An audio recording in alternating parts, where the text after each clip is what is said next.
Wow. What's going on in the world of Twitter?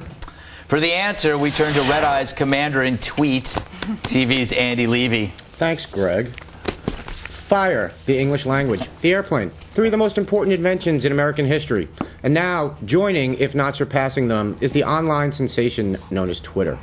Let's get right to it, starting with some big news from David Gregory, host of NBC's Meet the Press. He tweets, "Caps win." What does that mean, Andy? Well, I did some digging, Greg, and apparently every afternoon at 3:30 after his 4th Long Island iced tea, Gregory holds a competition between lowercase letters and capital letters on his computer. And on this particular day, the Caps won. You're kidding me, right? No, I wish I were, Greg, but my sources at NBC News tell me he does this every day, and he takes bets.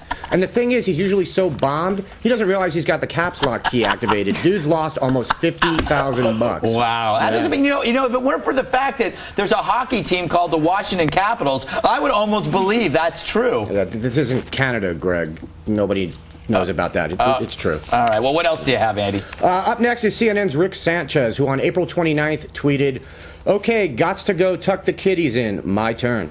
So what's the news there? Well, 2 huge pieces of news there, Greg. First, Sanchez is so freaking awesome that he can get down verbally with the young people by saying things like "gots to go," which makes sense because when you think hip, you think CNN. That is true. Oh, yeah. And secondly, Greg, it turns out that Sanchez was still at work when he tweeted that it was his turn to tuck in the kiddies. And my sources at CNN tell me that the kiddies he's referring to are Lou Dobbs and Wolf Blitzer. Really? Yeah. They're adorable. Apparently, CNN employees are contractually obligated to take turns tucking them in. Though I'm told they like it best when Larry King does it because he tells them funny bedtime stories about his various misadventures as a corporal during the Civil War. That's unbelievable, Andy, in the sense that I just don't believe it. That's fine, Greg. It doesn't believe you either. Well, do you have anything else? I sure do, Greg. You may remember that around a year ago, the delightfully quirky CNN correspondent Richard Quest was busted in Central Park with some drugs in his pocket, a rope around his neck that was tied to his genitals, and a sex toy in his boot. I do remember that. Yeah. Well, sadly for we Americans, he's back in London, and here's one of his tweets from the other day. "To the gym. Shall I use the big heavy thing in the corner, the uncomfortable machine by the door, or the nasty widget by the mats? Now, according to my London gym sources, the big heavy thing in the corner is a strapping gentleman named Ian, and the uncomfortable machine by the door is something called the accommodator, although I'm not exactly sure what that is." I can show you later, Andy. Cool, it's not a difficult thing to master. I appreciate it. What's the nasty widget by the mats? Well, Greg, my sources tell me that's actually a typo. It should read the nasty midget by the mats. That makes it. You know, they're called little people. That just outrages me. But outrages me. Absolutely. Yes. Anything else?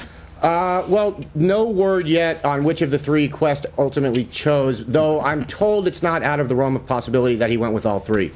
Well, that is definitely interesting. I certainly hope you keep us posted as these things develop. I certainly hope I keep you posted as these things develop, Greg. Yes, I will. Yeah. I will hope that you'll, whatever he just said, to the next level.